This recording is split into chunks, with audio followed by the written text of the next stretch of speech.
கூட்டங்களில் எல்லாம் ஊழியக்காரங்க நம்மளை பார்த்து யோசேப்பு தாவீது எஸ்தர் போல உயர்த்துவார்னு சொன்ன உடனே ஆமேன் அல்லேலூயான்னு உற்சாகமாக கத்துவோம். ஆனால் ஏன் உயர்த்தலைன்னு யோசிச்சிருக்கோமா?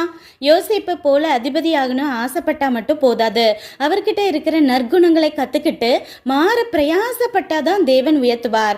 தாவீதுக்கு கொஞ்சம் ஆடுகள், யோசேப்புக்கு ஒரு போத்திபார் வீடு, எஸ்தருக்கு 1 வருஷம் சுத்திகரிப்புன்னு தேவன் ஃபர்ஸ்ட் எல்லோருக்கும் கொஞ்சமாக பொறுப்பு கொடுத்து அதில் உண்மையாக இருக்கிறோமான்னு தான் டெஸ்ட் பண்ணுவார்.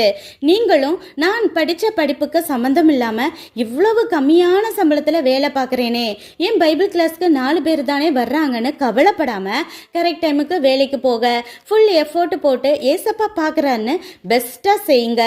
100 ரூபாய் ஏமாத்துறவனை நம்பி 1 லட்சம் நம்ம கொடுப்போமா? அதே போல தானே ஏசப்பாவும். கொஞ்சத்தில் அவங்கள போல உண்மையும் பரிசுத்தமாக இருந்தால் ஏற்ற வேலையை தேவன்